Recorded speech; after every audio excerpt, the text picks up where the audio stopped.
Columbus Lighthouse in Dominican Republic, and it will give you the way it was made and the distance, some distances.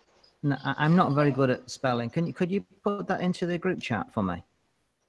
All right, yeah, I'll type it in. Like Christopher Columbus, and then Lighthouse is the last name. They made the lighthouse in his honor. And it's visible from what distance? They say it's visible from Puerto Rico. It throw a light beam up.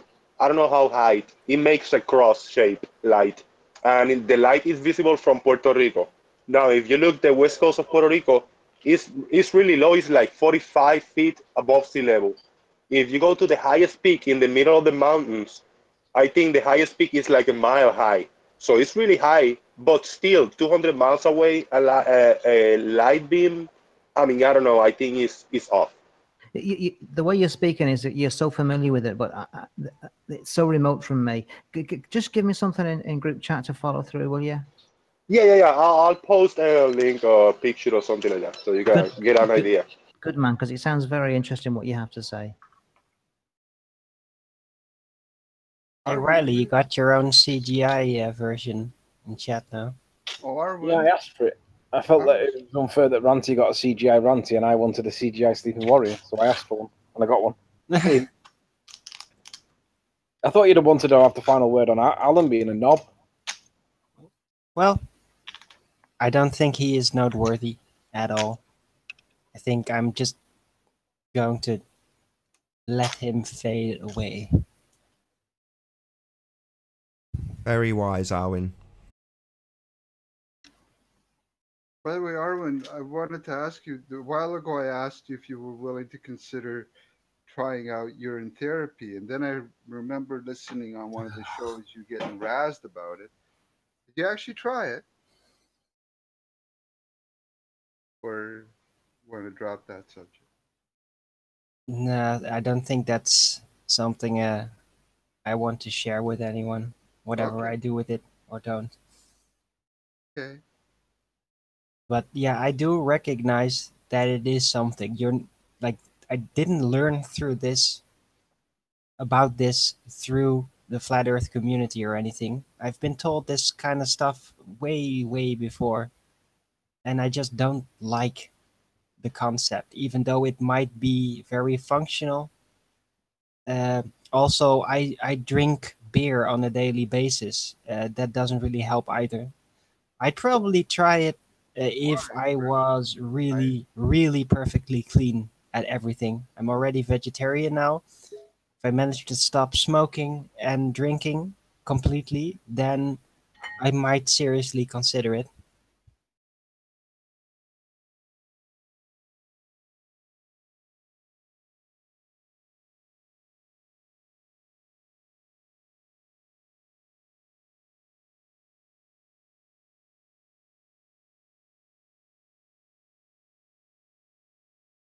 Oh, what a day! What a lovely day!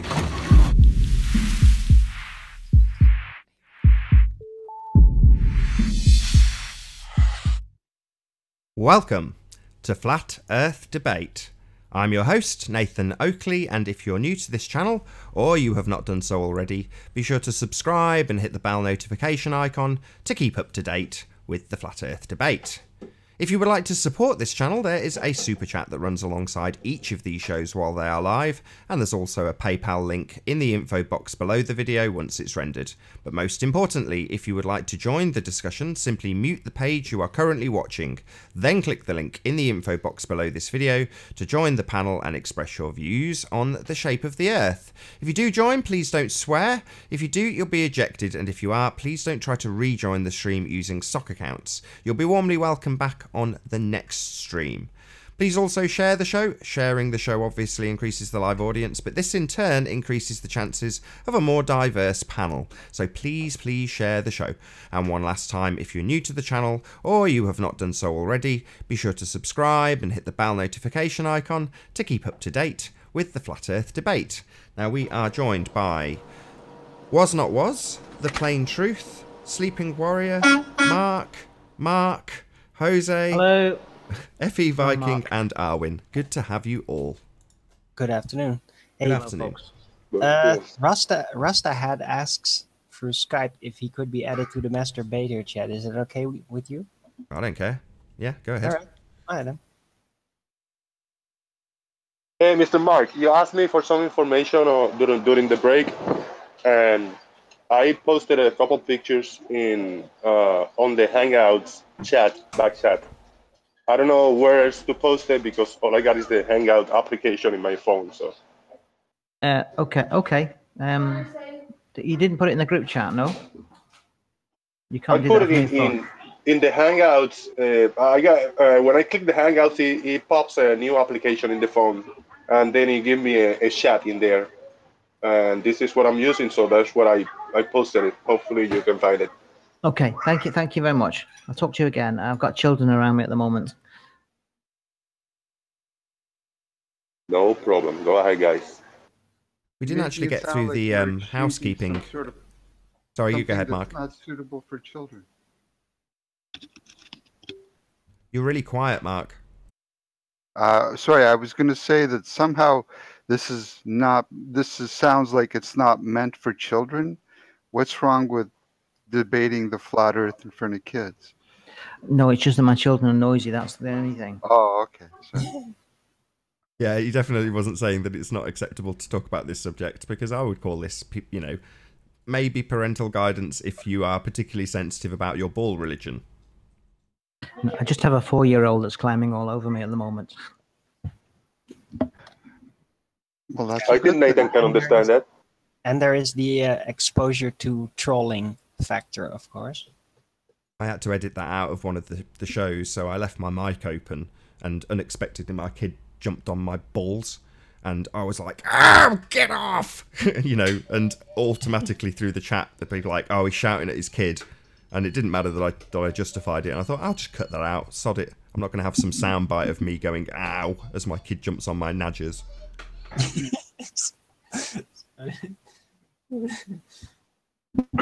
Yeah, because you know what would have happened? It'd have gone around Discord or whatever that Nathan's a child abuser or whatever, and all that kind of nonsense. So it's better to remove it on the basis that nobody can see what's really happening. Rolling around on the floor, curled up in a ball, going, trying to regain your breath. That happens frequently because she's about that height now, so she'll run up to me to cuddle my legs. You know what I mean? Because she's just coming up for a cuddle as far as she's concerned, but what she's actually doing is headbutting me in the groin. I took mine in my sock to stop that from happening. What? It doesn't matter. It was a joke. Anyway, right, so... You're a nutcase. We didn't get through the housekeeping on the last show, so I might just, rather than go through it all again, just go through the ones I didn't cover. So, was there any signs of a pressurized system next to a vacuum that surfaced? Anybody known of any demonstrations of that particular thing? Yeah, Red's Rhetoric claims that one. So we'll wait for Red's Rhetoric to come up with the evidence to prove that the pressurized existence can exist next to a non-pressurized vacuum. Oh, well, he's got a couple of reasons then. He's one of the people that's used the begging the question, proof of nothing, perspective omitting curve calculator to claim that he can use the actual sizes of things to judge how much should be not curving but blocked by alleged Earth curve, which would actually be a completely different effect. Yeah. Yeah. When's the retraction coming, Red? Have you removed that video and just not bothered retracting it? No. Rumpus owes us quite a few things, doesn't he? Yes, indeed. He owes us... There's two, but I can only remember one of the two. One of the ones is why we can see the floaty land at the Isle of Man from 34 miles away whilst lay on my belly on the beach, when it's massively behind the curve of the Earth by 700 feet. But I can't remember what the other one is. Well, he has also excluded perspective and used actual sizes. On the same show that he disclaimed that the calculator doesn't perform viewing functionality, he also disclaimed that he had just extracted out, using perspective values from the photograph, what the actual sizes were to plug them into the calculator, which is wrong. He needs to apply perspective to the calculations because we do encounter perspective. It's difficult, really, because this perspective argument kills the whole argument for this curve thing. Because as objects get further and further into the distance and they get smaller and smaller, they've got to drop into that curve as well, if there's a curve there, and obviously we're not seeing it. It was interesting as well because when Jerem was on, he said after the show, he said, "Have you noticed that there's a discrepancy between the horizon and the bulge?" And I said, "Of course." And he said, you guys have seen that? And I said, yeah, the horizon is supposed to be about 5% of the total distance on their model, but the bulge is, the crest of the bulge is 50%. And he's like, so what do you, wait, you mean that we're never going to see the bulge? I said, no, not on their model. We never see the bulge. We only ever see the horizon, which is 5% of the total distance. And when you look in real world, and we're seeing like 20 miles from a foot above the water, and we're seeing the whole coastline for Barrow, which we shouldn't see because it should be behind the curve and hidden, then we have an issue. And it's just how you it's how you present the information on the curve calculator that it is in addition to the deception of the curve calculator. If you go with the refracted hidden and how much the building should be obscured, then apply it against the absolute height, then you're going to get a misrepresentative picture that supports their version of the ball that we're supposed to live on, but there's no correlation to real world whatsoever.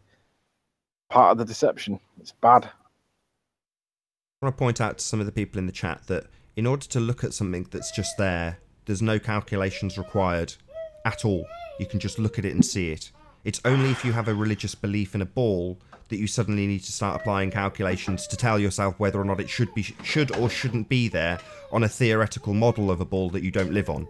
So anybody who thinks that you actually need to calculate anything has just probably got a sphere belief. Yep. I was having a conversation with the physics teacher, and he was I was asking him about the gyroscopes. Did I mention this? No, I don't think I did. Just trying to remember which conversations I've had and where was I? We were talking about gyroscopes, and I was telling him that it's not acceptable for that 15 degrees of rotating Earth to not be demonstrated when another 15 degrees of rotation is. And he's gone out and bought a gyroscope, and he's going to test it, and he's going to come back to me with what he thinks and why. But in the meantime, he was talking to me about the stars, and he said, if you can explain to me how the stars work, then great. And I'm like, well, the assertion fails in the first instance. The assertion doesn't even stand. The assertion is that stars prove that the Earth rotates. So I was like, right, okay, so let's start with what a star is. What do you think stars are? Do you think that the distant suns? And that's what his words were, distant suns. And I was like, right. So basically, we need to start right at the very beginning then.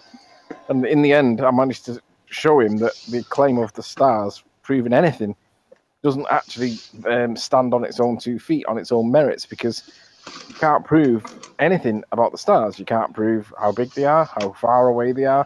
You can't prove whether they're tangible. You can't prove what they are. Distant suns is nonsense. Well, he's using a formal logical fallacy, so he's affirming the consequent. If P, then Q, Q, then P. So if the Earth is a sphere, then you will have 2 points in the sky that rotate. We see 2 points in the sky that rotate, therefore the Earth is a sphere. So it's a formal logical fallacy.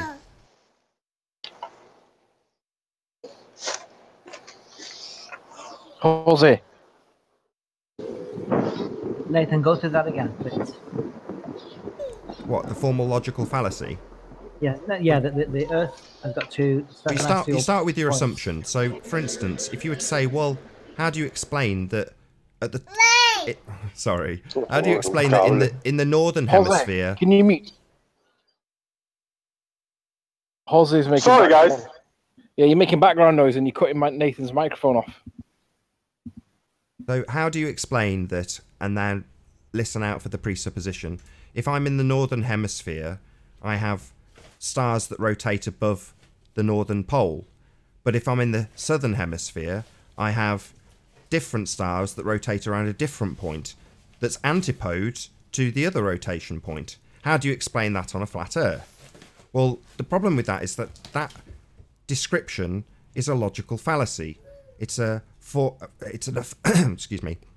It's an affirming the consequent. So an affirming the consequent is if P, then Q, Q, therefore P. So to break that down into something that's easier to digest, it means that the one does not necessarily follow the other.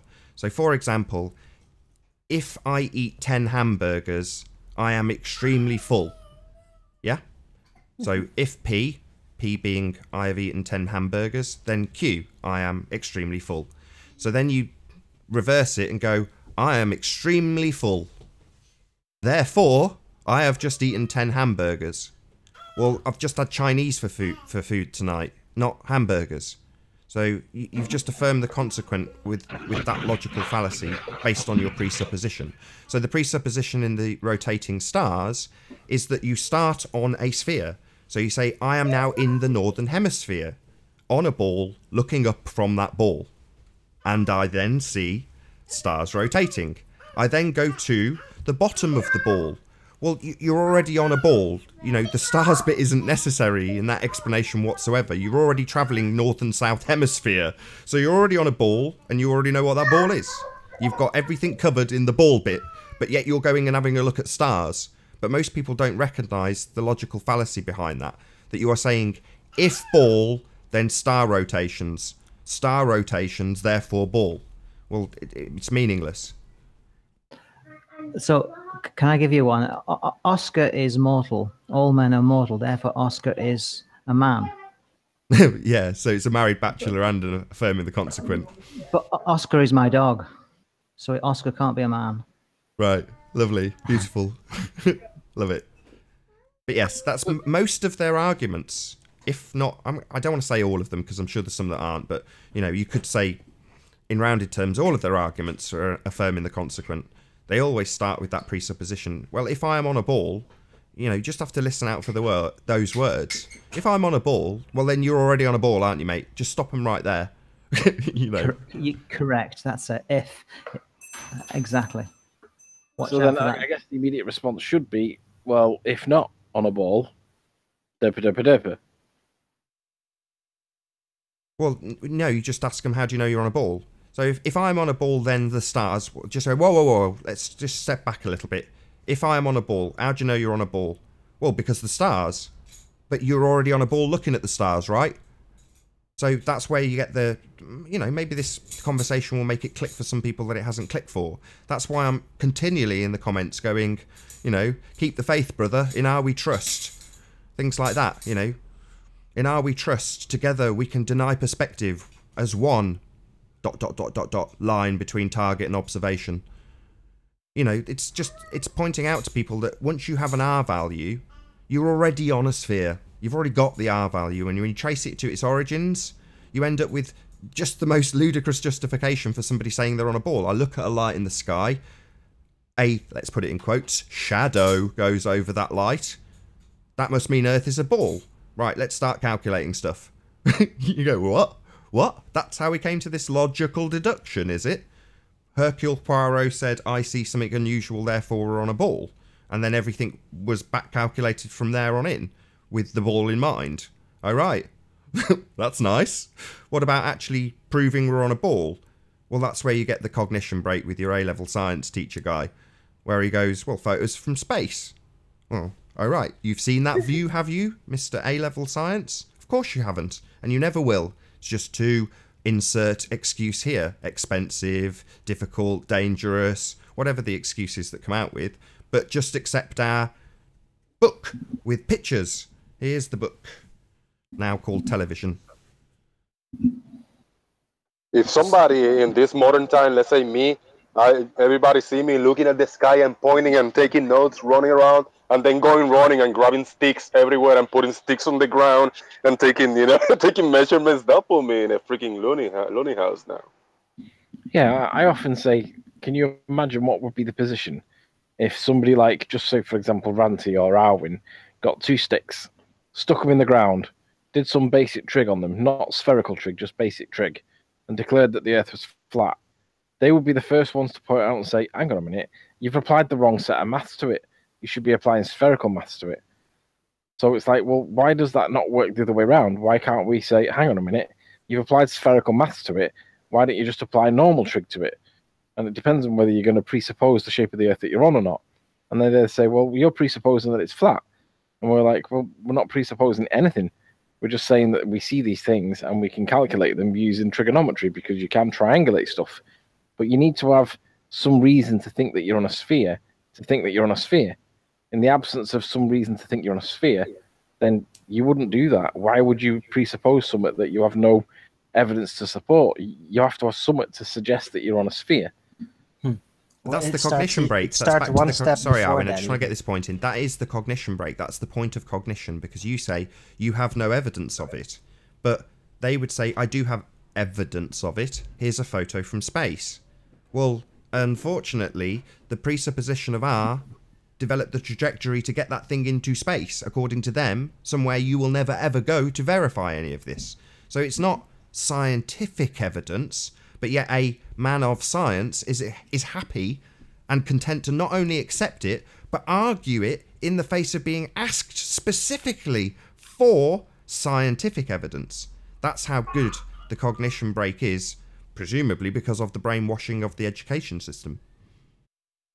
Nathan, this Can this I this is a say bit my thing, please? this is a bit short notice, but can you in a few sentences explain the difference between deductive reasoning and inductive reasoning? Probably not. So can I make my statement? Yeah, I now? was just about to say before Arwen was about to say something. Go ahead, Arwen. Oh, sorry, Owen, Yes. go ahead. Well, that's fine. Now, the whole thing is about the putting sticks in the ground is that it actually starts with the presupposition that all these lights in the sky are physical objects that have literal positions. That is where the real presupposition starts, because then you can start to model out with a Earth-based shape, disc or ball, on how that works out. But it starts out with the assumption, okay, we can measure the sunlight angle on the positions of the Earth and then draw conclusions from them, because this light is a physical object that is at some position shining on the Earth. That is where it really starts.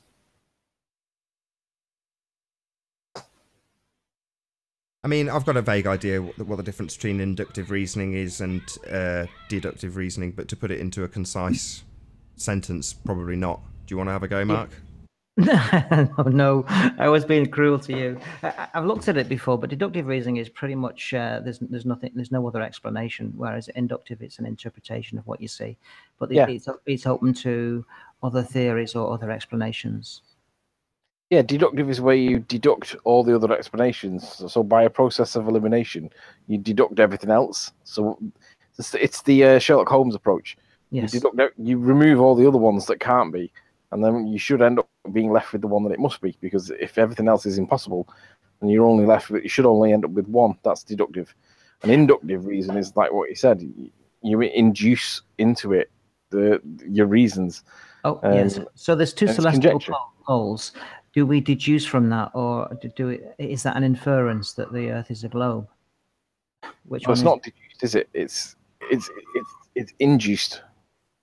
Yes, I would agree with it. Yeah. Well, I've got the definition up, but I might as well read it if you can hear it over the top of my kids' noisy toys.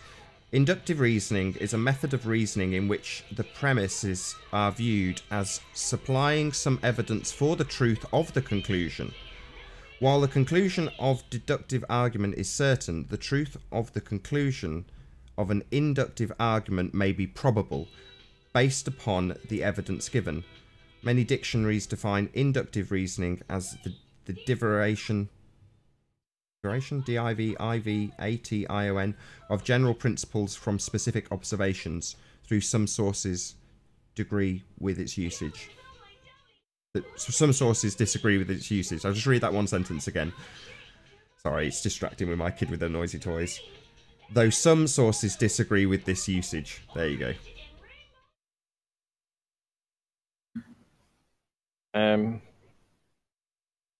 Nathan, the lack of ballers.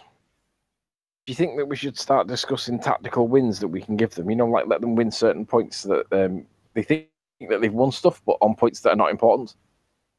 Or do you think we should just keep attacking them if they come in and just let them die? I can't really hear what you're saying. I can just hear Beat Bow.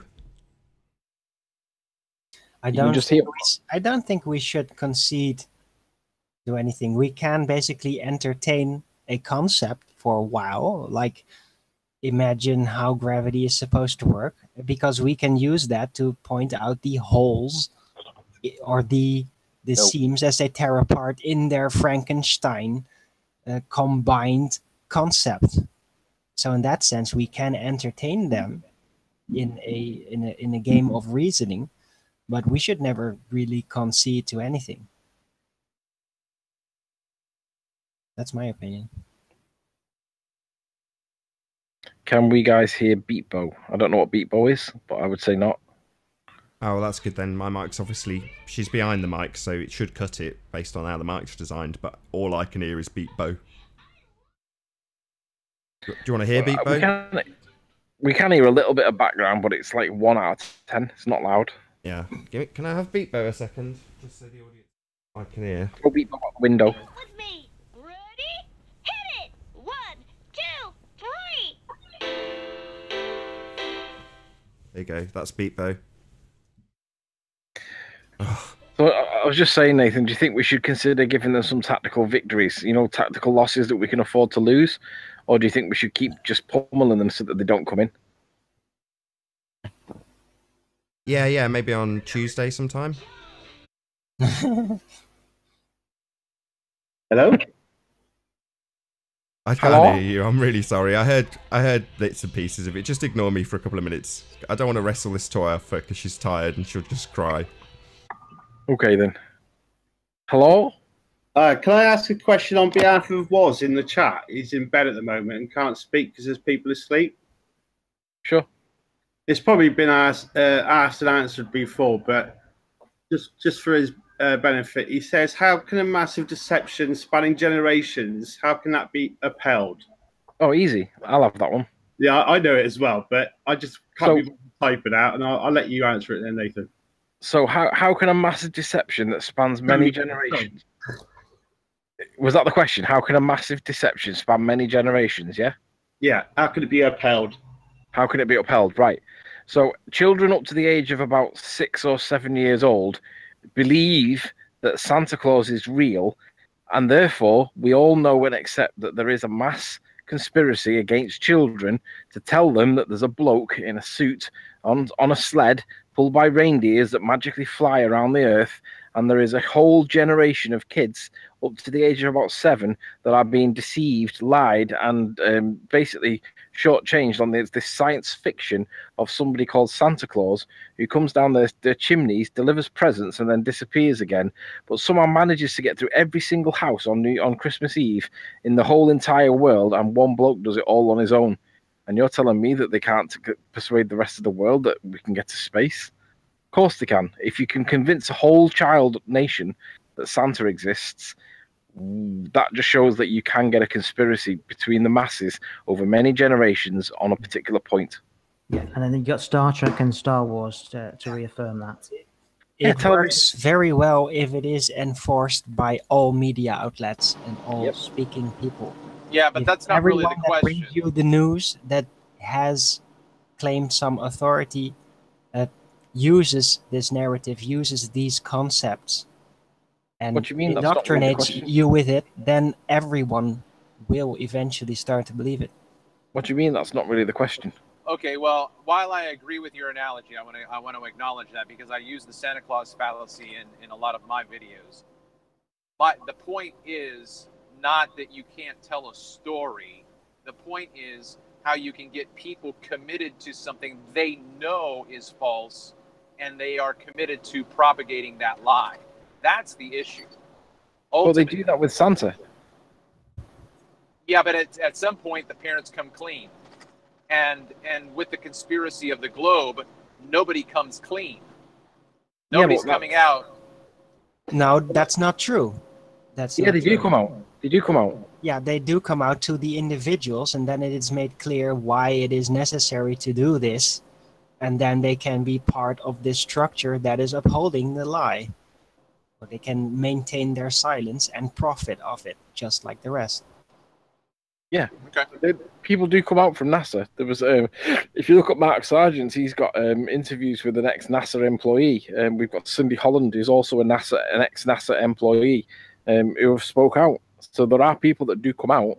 There's just not that very many of them. But ultimately, the idea of there being a big conspiracy through many different countries and different governments, well, if you accept that your government tells you the truth, then you're going to believe anything that your government tell you anyway. But most of us accept that our governments don't tell us the truth, and they're all liars, because most of us have that perception.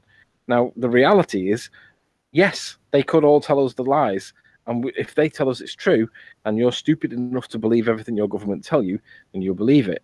But if you're like most people and realize that we are getting lied to by numerous different sources in everyday life, it's not that difficult to pull it off. You just got to have the right song on the right song sheet, and everybody have that song sheet, and it's done. Santa Claus is proof that it can happen. But it is a religion. There is a problem with this, and that is if mentally people are becoming very dependent on this dream that they are creating for us, and they are expanding rapidly and are enforcing with fantastic CGI movies and all of that, then there may come a point where even if they would declassify it, people would be so disappointed. They just say to the government, yeah, you know what? This might be the truth, but we want space to be real. Just like the ballers, when we bring them the arguments, It's the same argument, Arwin. They just erase their memory. They just they go demented and they say no. And the same might happen in an official declassification process. Might have even happened before we wouldn't even realize it. But it's akin to kids saying, I want Santa to be real. Make Santa real. Exactly. Yeah, and that could happen. It all depends on what moment is used to do this and how much they push it, basically. If they're like gonna do a grand reveal that everyone will see, then the backlash of it, just the general pain that will be experienced from the disappointment, may cause everyone to simultaneously, or a great majority of people, to decide and appeal to the government, say, yeah, we want you to lie to us about this again, and we want to continue this because, yeah, otherwise we don't see any use in doing what we do anymore. It might This information is already declassified. It's just hidden from the general public. Where is it hidden? On YouTube, pretty much. Because if half of these interviews that the experts on the Mark Sargent interview show is on the mainstream news, medias, big documentaries, in movie theaters, in Netflix, everywhere, we will not be where we are right now. It will already be flat for 90% of the people out there. But you have to realize that not everyone has it in them to go and look, explore, to figure out the truth. Not everyone has that naturally within their character to do that. It's only a certain amount of people, a percentage, that have this inner need to figure out the world and to overcome obstacles to figure out the real truth, and not just go with a consensus, not just go with a political scenario, basically.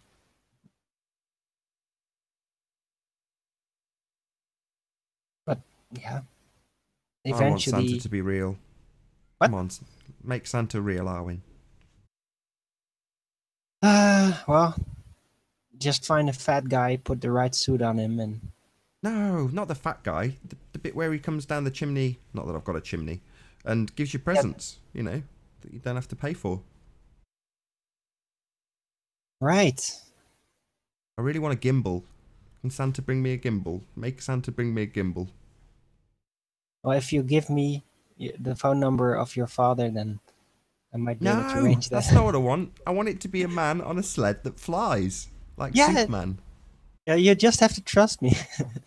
No, I want it to be real. Make it real, please. Like space.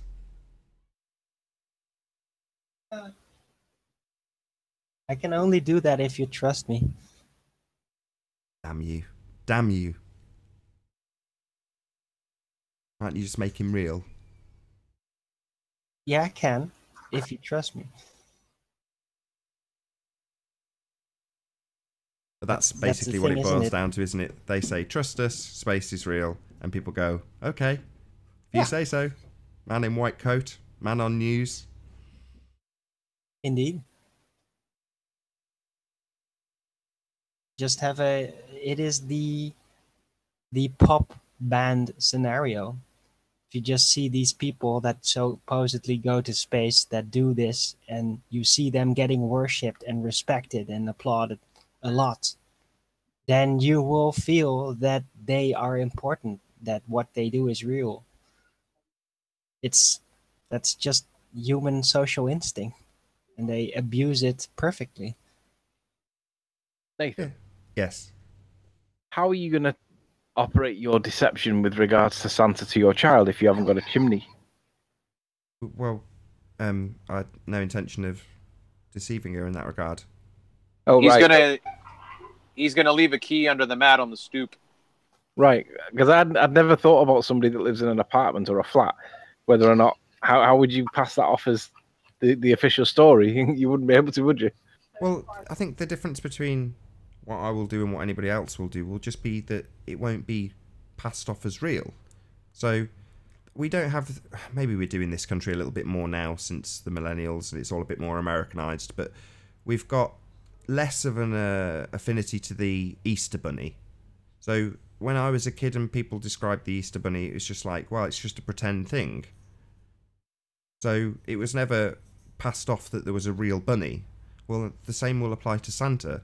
You know, we'll just say, oh, this is where we pretend that, rather than just saying this is when Santa comes down the chimney. You say we pretend that he comes down a chimney. And what's the difference? The fun is the same, right? Fair enough. You know, kids at that, my kid, all she does is imagine what she's doing. You know, one minute she's pretending she's on a little farm, and the next minute she's pretending she's having a town council meeting with all of her little toys. So all she's got is imagination. So if you say, imagine that, there'll be a guy flying and bringing you presents, and she goes, yeah. When she's 5, and you say, well, you've got to pretend that Santa's coming, you know, that way it installs a bit of magic, and she's not going to be left out if all her mates believe it. But ultimately speaking, she'll understand that it's not actually real. It's pretend. Oh, Nathan, yeah, the Limitless channel says, Nathan, do you not understand that the ball earthers have answers? They do not talk about Santa.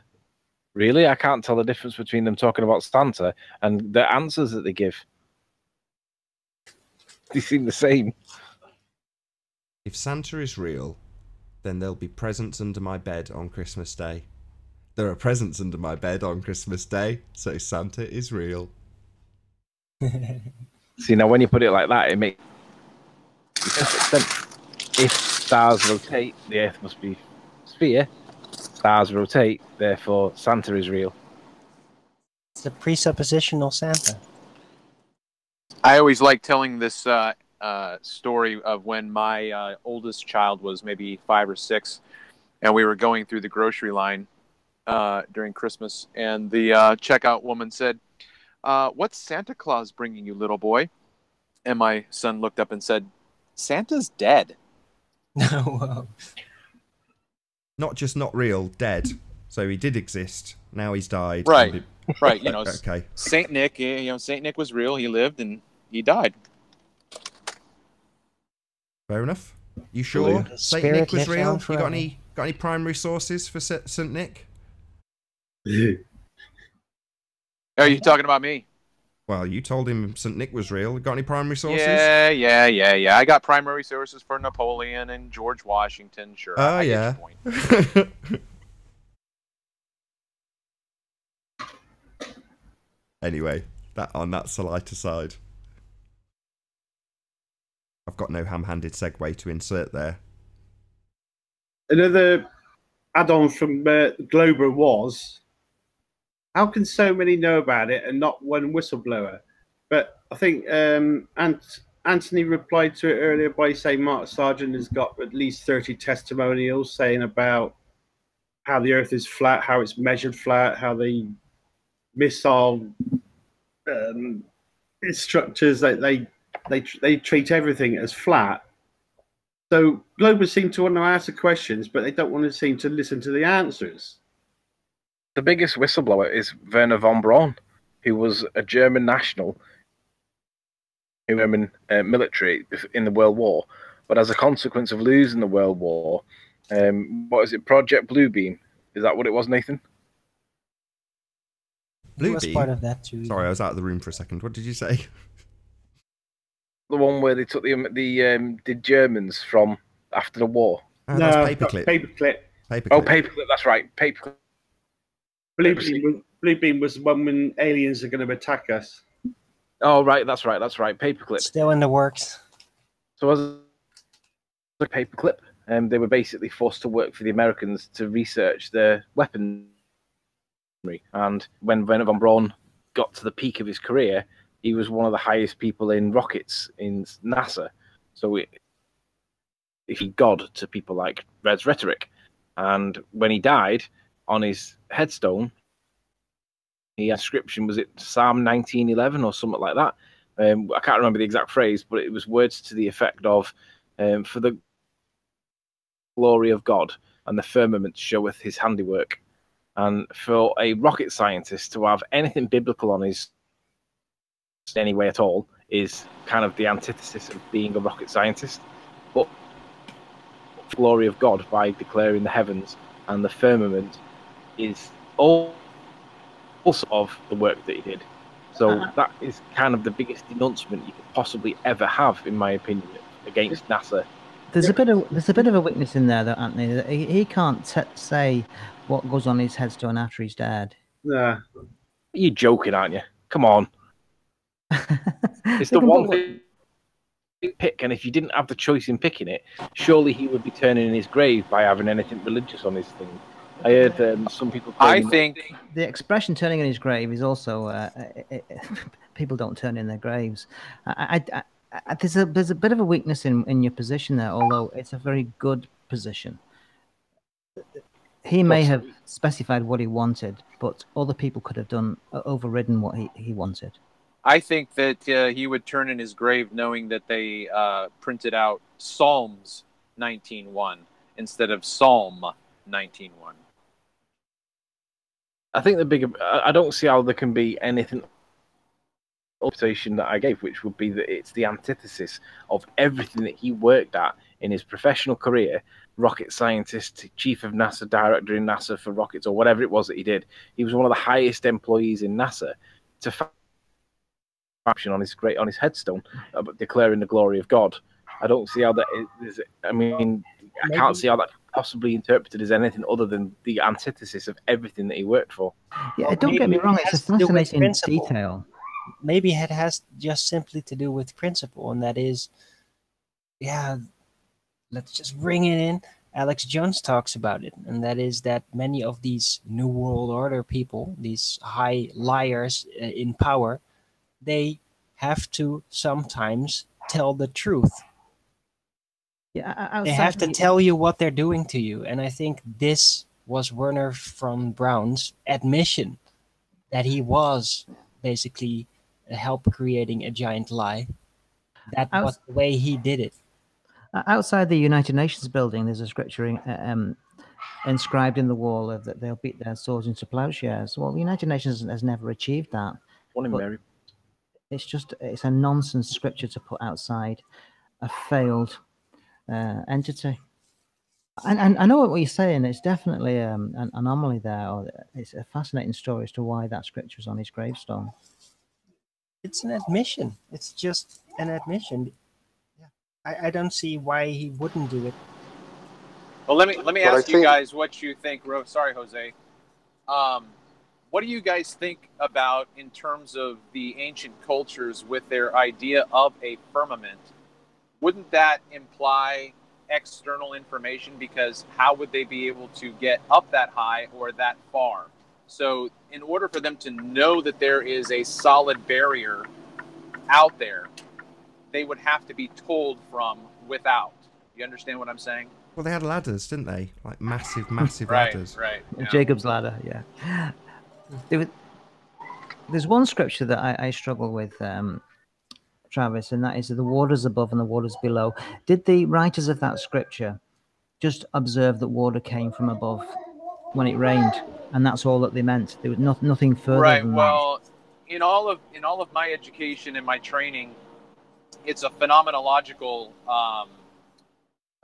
colloquialism in the same way that we say the sun rises. That's simply what we see. So if water comes from above, then there must be water above. So that becomes the explanation of why they use that terminology.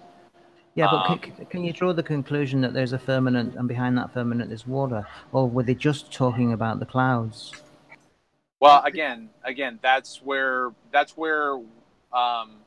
men that I respect fall down on this by saying, yeah, the clouds are described as water.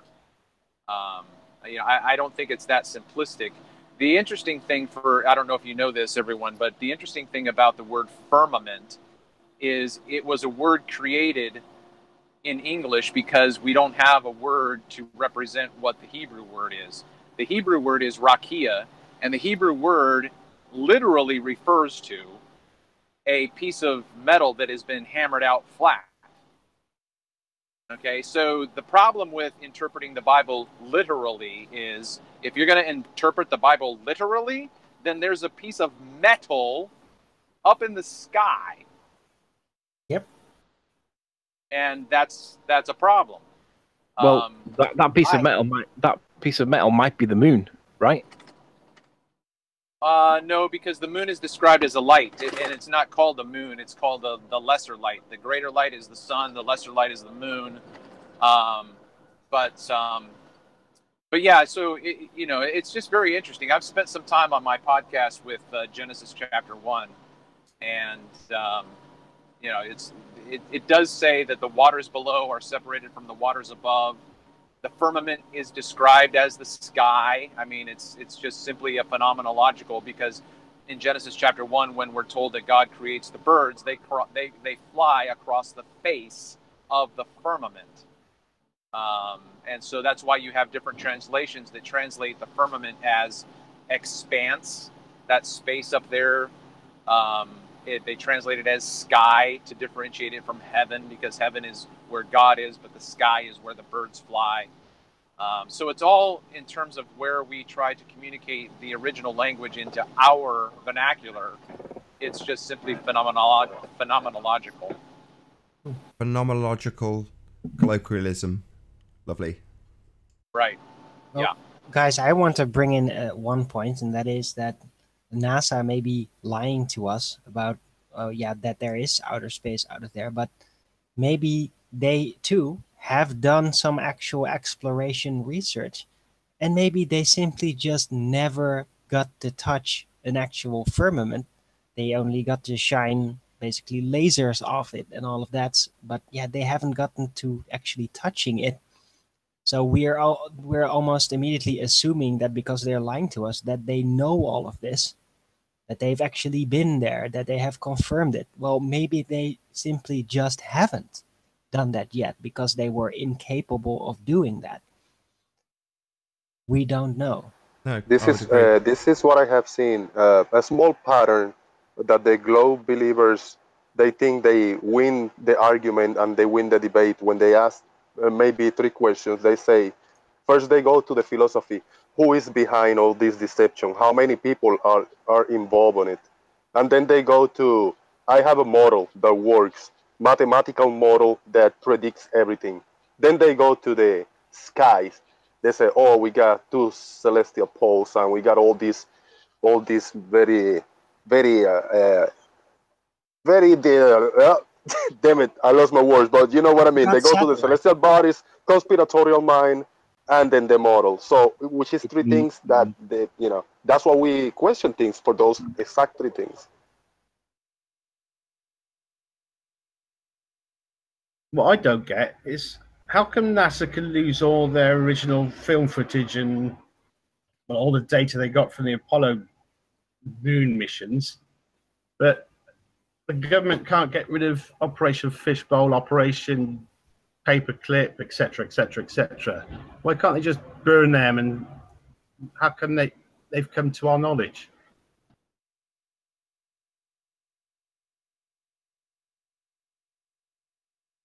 Okay, there's a gap on the panel. Got Zell BTD in the chat that said flat earthers will accept any evidence unless it's scientific. So I've said to him, what's your scientific evidence of R? His reply being, R can be arrived at many ways if you know how to follow valid argument / experiment and apply the capacity of deduce. So maybe you'd like to join and tell us how that actually correlates into being a scientific evidence of anything other than word salad. Yeah, it sounds more like an explanation of BS. Yep, there's a gap on the panel for you, Zell BTD. Let's see your scientific evidence of R.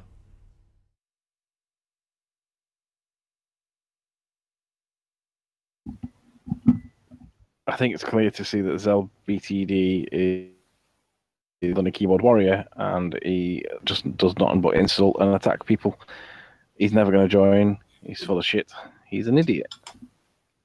Who are you talking about? That Zell.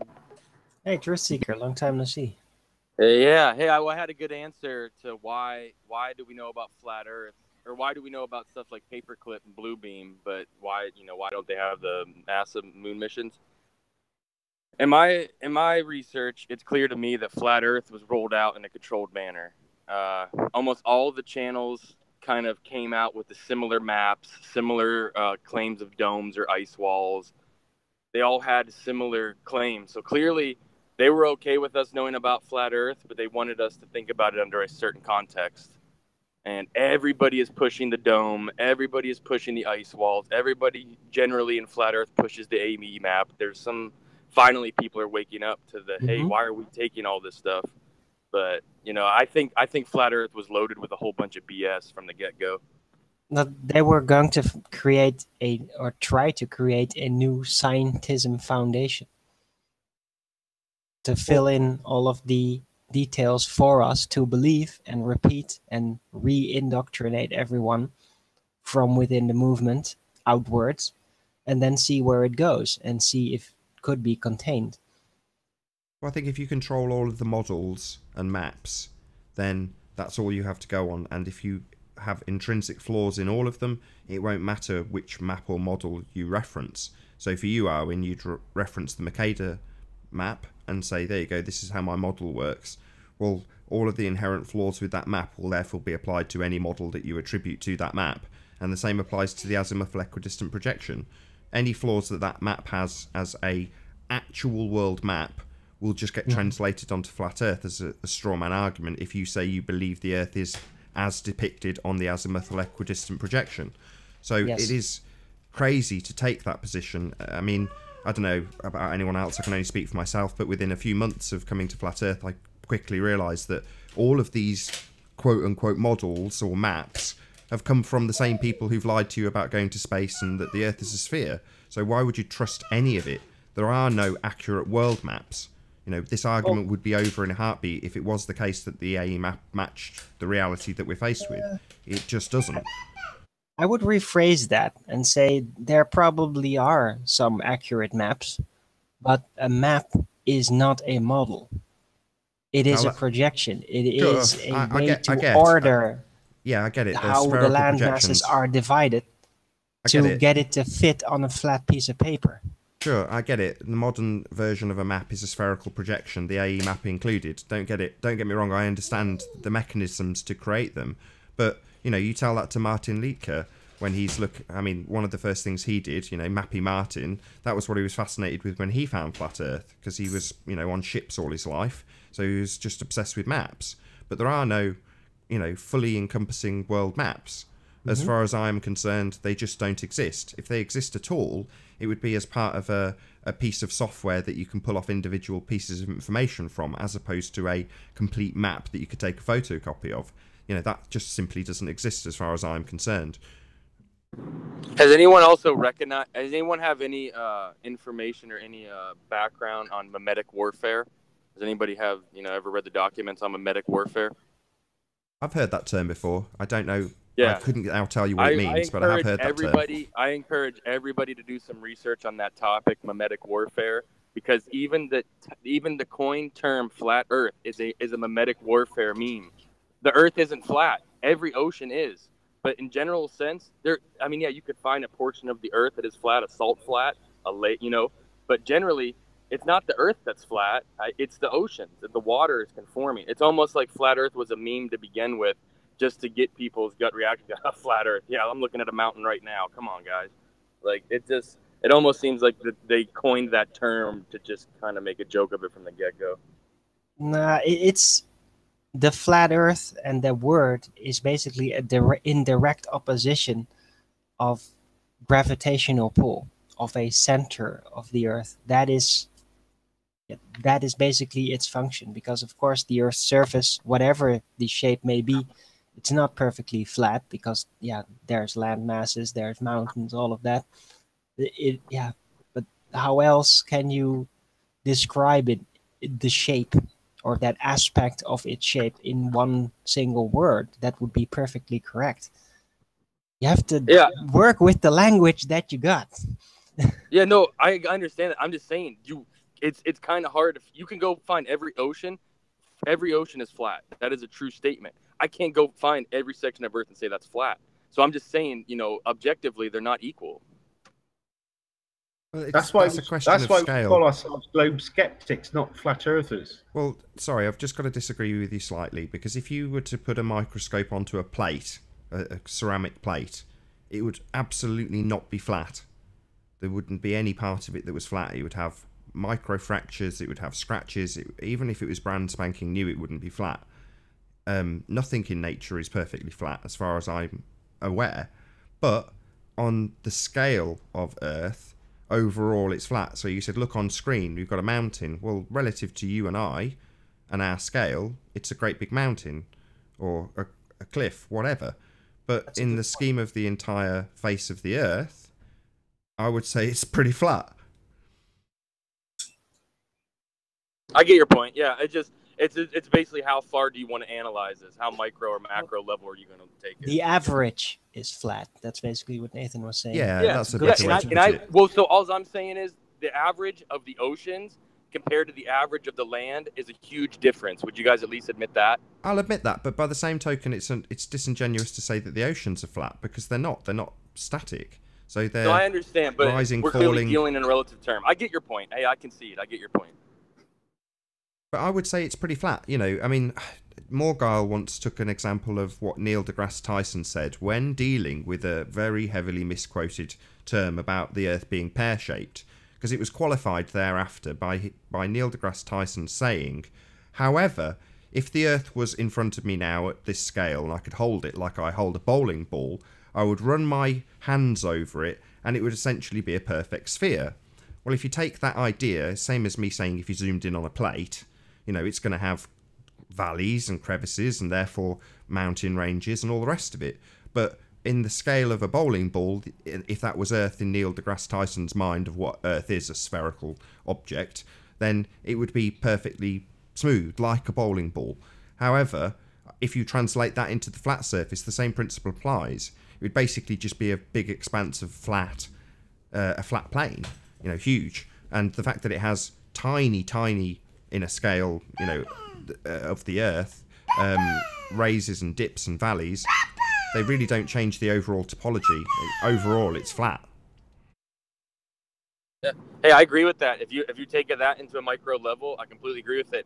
I was trying to analyze both using a similar level of saying, well, let's look at the distances we use for ocean and let's look at the distances we use for land. Clearly, they're two largely, vastly different scaled distances.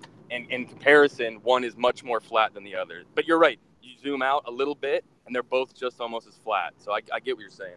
Yeah, I think I've been debunked, though, by Kramer. He says a flat bowling ball will not roll. So based on that, I think everything I've just said has been debunked. Well, maybe a flat bowling ball would roll, but only if it's rolling on its edges like a coin. I love how you are contrarian to the most obscure and ridiculous objection there could be. You know, the false equivalency that guy has been pulled. It should have been made in silence, but good night, everybody. Sorry, I can't help it. You can't help it, Arwen. It's fair enough. It's an illness. But a bowling ball with a circumference of 25,000 miles would be flat, according to the Globers. Yeah, and you'd get plenty of parallel lines going into the distance on that flat ball. Right? It'll all work out. Put it in CAD. Trust me.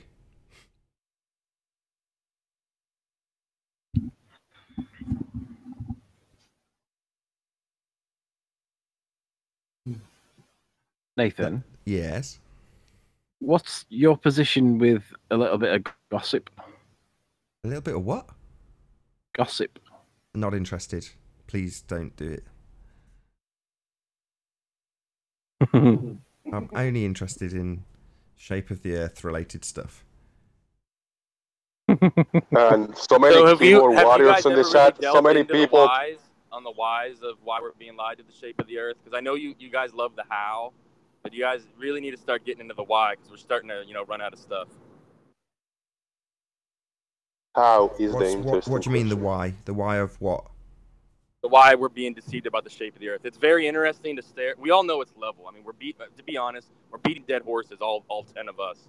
We all know it's flat. We don't need to erroneously prove it to ourselves again. But I know all why. I'm trying to say is, can we move on to the how, the why? I mean, I know we already why. know the how.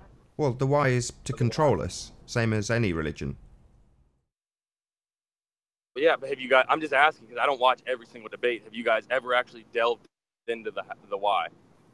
Yeah, I haven't really not on the debates. It just hasn't come up, but I've discussed it in various different interviews with people. Well, here, then I'm bringing it up because no one's, Yeah. we're kind of beating dead horses here. Okay. The why is to keep people under control. This goes to what I originally was saying on the debates almost a year ago. Does anybody actually have any kind of knowledge on the origins of fiat money? The origins of what? Fiat money, paper money. Oh, fiat control. Right. Yeah, paper money, whatever you want to call it. It's actually not money; it's legal tender, and there's a huge distinction. Money is not legal tender, and right now we're all dealing in legal tenders. Fill us in. So link it to flat Earth. I don't get it. You don't get it. So you don't get how controllers might want another aspect to control your life. You don't. Yeah, that doesn't make any sense to you. That's my way of leading you to talk about it. Oh, okay. Well, yeah. So, what do you think is the #1 medium that's put up for control in this society? I'm claiming it's money. What's that? I didn't hear your response. Money, moolah, greenback, okay, cash, yeah, money, dollars. There you go. Okay, I fiat. agree. So, Bitcoin. Money, their economic model is often based off a scarcity model. Would people agree with that?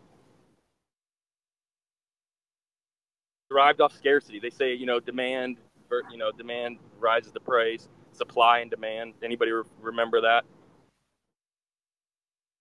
Yes. So I'm just saying, if they're lying. I'm sure we'll be rejoined by Truth Seeker momentarily. Hopefully hopefully my kid didn't kick him out accidentally as she was climbing on the mouse. Truth Seeker is interesting in the philosophical aspect of flat earth, I guess. Ooh. Speaking of truth seekers, have you noticed that Chris Truth Seeker no longer appears to? So hey, before I was sniped, if they're lying about the resource.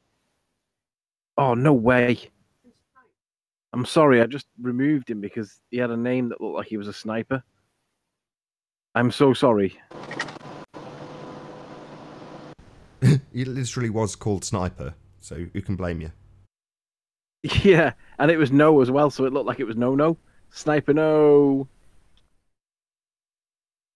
It's like trigger words. You can't say bomb in an airport. You can't have the word sniper in your name. Just try to join the panel and not expect to be sniped. I'm so sorry. Well, he did say before I get sniped, but yeah, we were too quick. I didn't realize it was him speaking at the time. I thought it was somebody else speaking and he joined in the background. Well, what you can do is just select him for to be sniped and just hover over him and see if he is speaking. That's what I was doing. I did see him speaking. So I dropped out, but was that guy speaking? What happened to him? You guys really, really, really do not want this information getting out, but money is the tool of our enslavement. We're being enslaved through the money. This is why they're lying to us about the shape of the earth. We're all being enslaved through money. We can all free ourselves instantly without violence if we stop believing in this fake paper money. It's not even money. It's a legal tender. It's a debt scheme. It's a Ponzi scheme to its very core. We're being manipulated. But how do you pay your mortgage without having... How do you pay your mortgage? Why do you even ask the question why you have a mortgage? You know mortgages didn't exist. People paid off land instantly because they actually had purchasing power. You don't need a 30-year mortgage. That's a slave mentality. I agree with you, but there's a consequence to actually having commerce, having interactions, doing trade, and not paying tax. You do realize in this system they've set up for us, you don't ever actually own anything. You're admitting that you're not competent enough to own stuff, which is why you're paying taxes on it. Yeah. Property is tax. We know all about that, but how do we address it?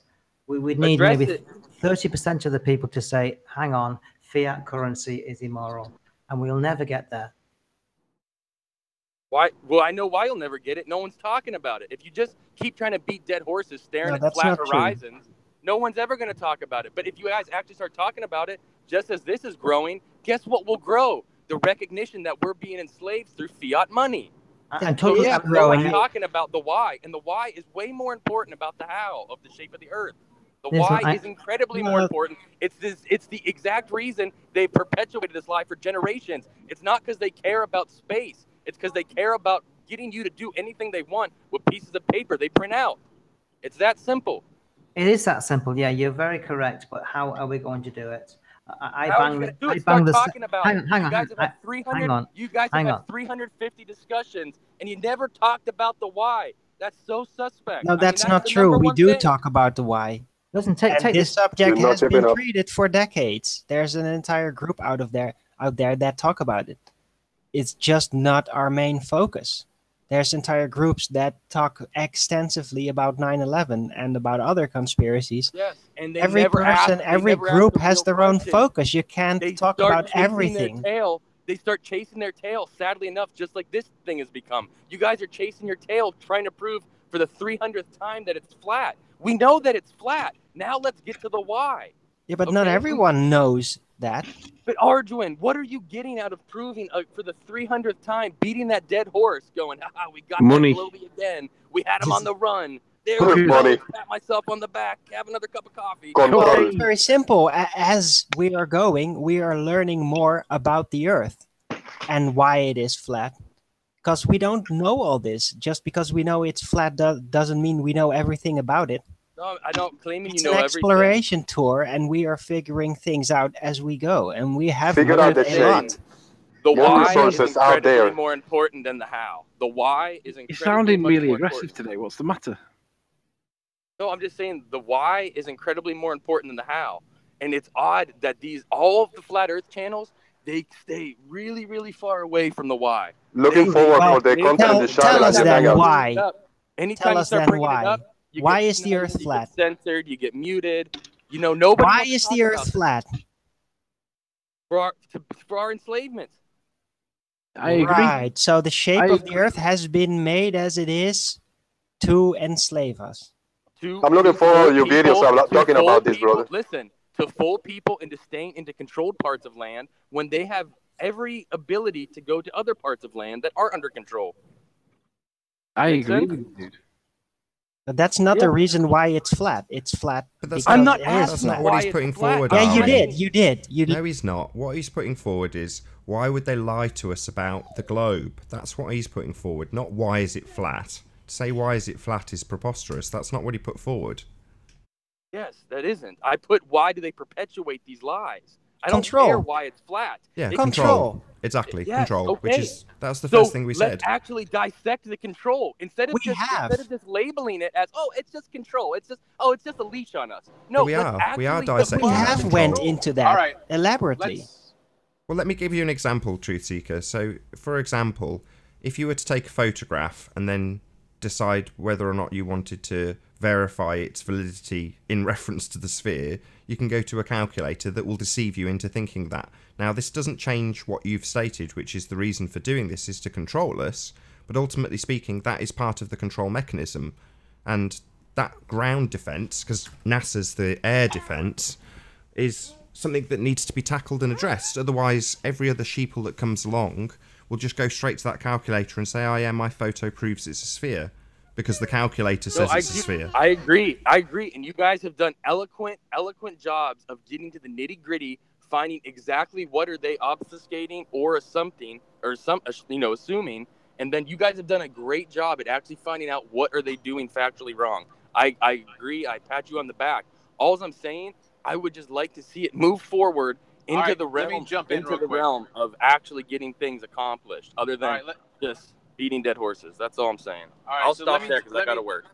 Let me jump in real quick and bring it back to Nathan's discussion of A Bug's Life, right? So we've got to then put 1 foot forward as the mass in order to begin to unravel the construct. So I think that's what I hear you saying.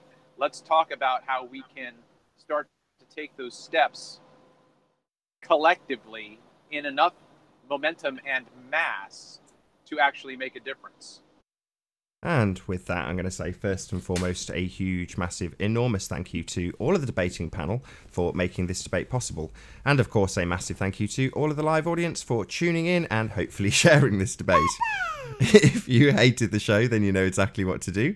But if you like the show, maybe consider subscribing or maybe sharing with a friend. I've been Nathan Oakley, and I'll see you all in the next video. Oh, what a day! What a lovely day!